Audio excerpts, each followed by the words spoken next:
Breaking tonight, Virginians just voted to redraw its congressional map, a result that could play a major role in Democrats' efforts to flip the House in November. Right now, Democrats hold 6 of the state's 11 seats in Congress. But in this new map, Kamala Harris earned more 2024 votes than President Trump in 10 of the newly drawn districts. It was a narrow result, but a victory nonetheless. And I don't know, I think it feels like a new frontier now. Both sides have now said brazen partisan redistricting is on the table. That's where we're headed. And it sounds like the voters are like doing it, but they're not happy about it.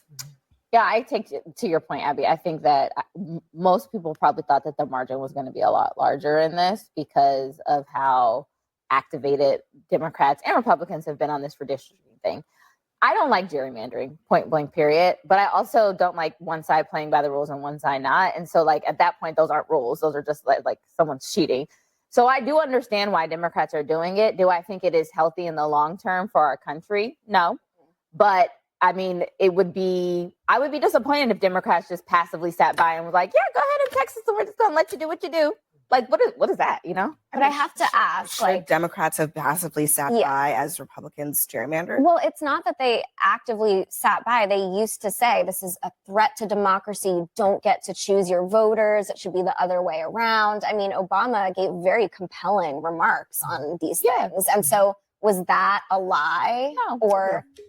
Okay, no. But so it's okay to threaten democracy and destabilize. Fact patterns changed. And what this fact pattern did was that Donald Trump called and said, I'm trying to win this next election because we think we're going. I don't buy that at all. He literally called. You don't buy it. But what exactly is there not to believe? Because he literally put out a Truth Social post saying that in order to keep control of the House, he understood what was happening in Minneapolis and knew that Republicans were not going to be able to hold it. And he also knew that his entire agenda would basically be finished if Democrats kept the House. So he openly told Republicans in Texas to redraw the maps. And are people really forgetting when Republicans were actually trying to arrest Democrats just because they left the state so they wouldn't have to vote on the redistricting? So what exactly are they even talking about? And honestly, it doesn't matter whether Democrats had the so-called high ground, because this woman is saying what happened to Democrats having the high ground. But the reality is simple. If someone lives a nonviolent life and then somebody walks up and punches them in the face, that doesn't mean they are not allowed to defend themselves. And when they finally do fight back, you can't turn around and say, well, I thought you were nonviolent, because being nonviolent never meant refusing to defend yourself. And that is exactly what Democrats are doing right now. They are finally pushing back. To attribute a higher morality to either of the political I'm not parties, saying one is higher morality. I'm saying that, like, the fact pattern has changed in this point, and it's not the same backdrop when Obama gave the speech. Texas went first? Is that your... It was Texas and yeah, I'm saying, like, that's politics. Like, don't be mad if you got beat on it. Exactly. I mean, like, So wait, but Geraldo, are you saying that you don't think that Trump starting this is a good enough rationale for Democrats to finish it? I do not think so. I think that gerrymandering is a cancer on politics. I don't understand how it made it into the Constitution. I read about that with Supreme Court. I think that if you can manipulate the borders of a vote just to get a vote, and it deprives the people who don't get the vote of their constitutional rights, I think it's really obscene. It's as if you were playing in a baseball game and one side starts with 3 extra runs. It's just and I agree. I mean, I think we should honestly, bust the chops of all of the people. Most Americans would totally agree with that. But let me just play. I mean, this is to what Ashley was talking about. This is Trump talking about what started this mid-decade redistricting effort back in July of 2025. On Texas, how many more seats do you want the Republicans to draw? 5. And then what if California, New York, Illinois, and other blue states Yeah, well, that's decide to do okay this? too, but 5. I think we get 5. And there could be some other states. We're going to get another 3 or 4 or 5 in addition. Texas would be the biggest one, and So that'll be 5. are you calling then for a complete redrawing of the congressional map ahead of next year? Just a very simple redrawing. We pick up 5 seats. He actually said that, and you might have missed it. He said, he was asked if California and other states did it. He said, that's okay too.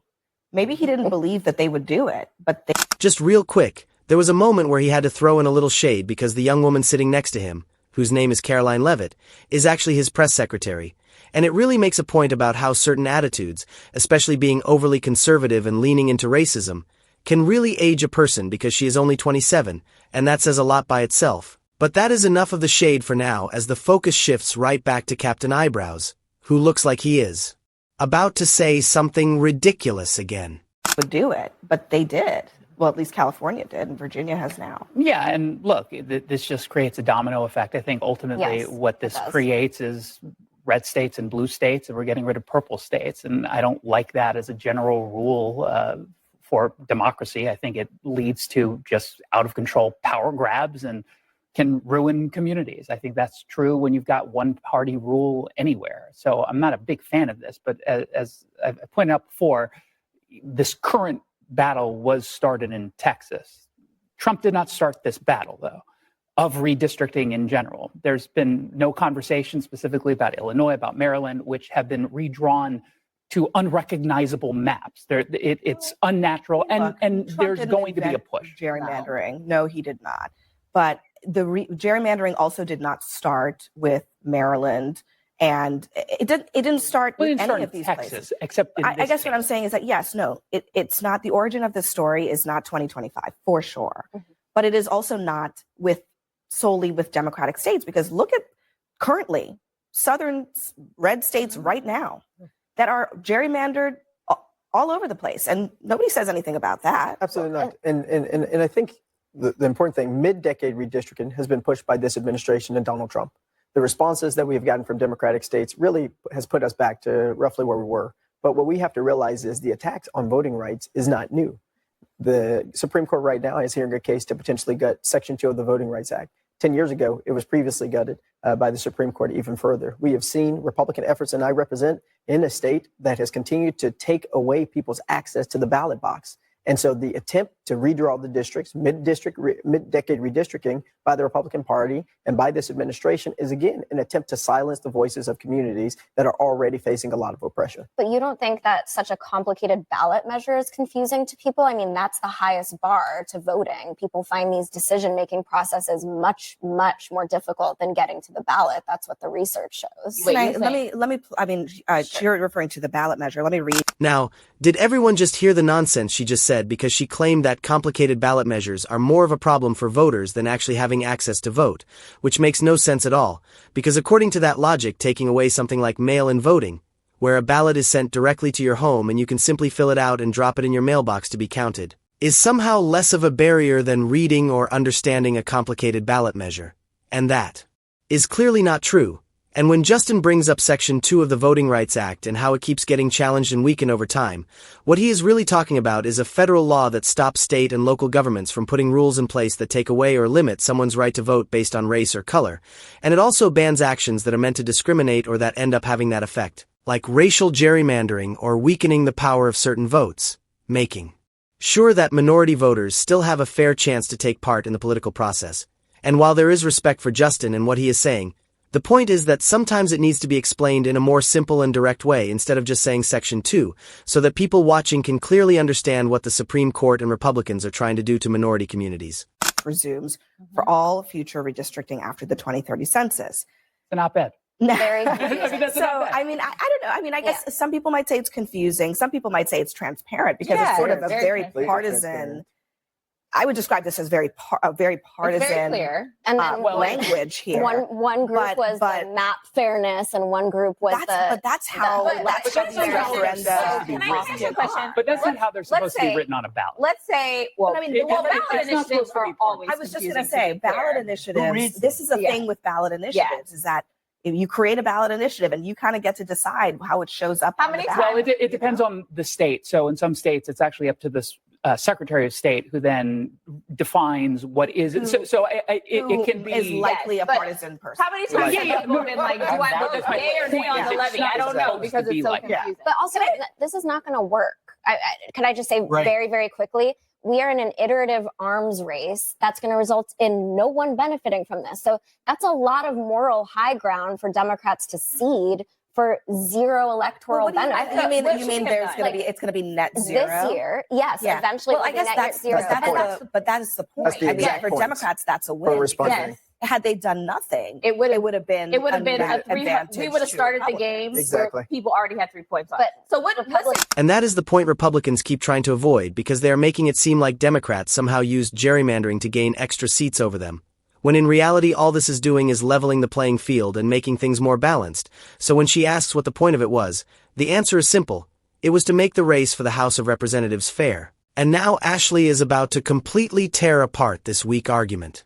Started the game where people already had 3 points on. But so what? Republicans will continue to amp it up. Yeah. So then tell your party or whoever to stop it. If you take the high ground, then be the bigger person. But nobody does that, right? So then don't expect the other side to do it. I think gerrymandering is wrong. That's what I started. But let's say we would have paused time after Texas. Would you have advocated and told Donald Trump and done everything to get your party to stop that? Yes, because I'm not part of a party. Okay. And if absolutely. Yeah, no, I was not a fan of what happened. But if they did not stop it, do you realize how that was unfair and rigging the system against Democrats? Yes, I think it's terrible. So what I'm saying, Democrats are the ones that made the ethical argument. I know. Against, once something is unfair, don't you try and do something to make it fair again? That's right. But actually, I think, or do you just live with a tactic that people call Jim Crow 2.0 and the end of democracy and the end of voting? I'm not sure that you can really describe the Virginia map as fair again. Even it's clearly not. But it's not even. It's not even. One Republican. It has zeroed, perhaps zeroed out the ledger at a national level. Yeah. But in fact, what's happening is that you have unfairness in Texas, and then you have unfairness in Virginia. Yeah. And the voters are the losers. I guess I'm just I'm saying I just don't think it was worth it. I don't think it was worth it. I think it is worth it if people feel like this administration and this Congress and this Senate do not represent them, and it is run by Republicans. And what was happening in Texas was going to enable it to continue to be run by Republicans. That's right. I think the way you can make it even is say, don't do it. And if you do it, we're going to do it to make it even again. Right. Well, I just hope we'll see.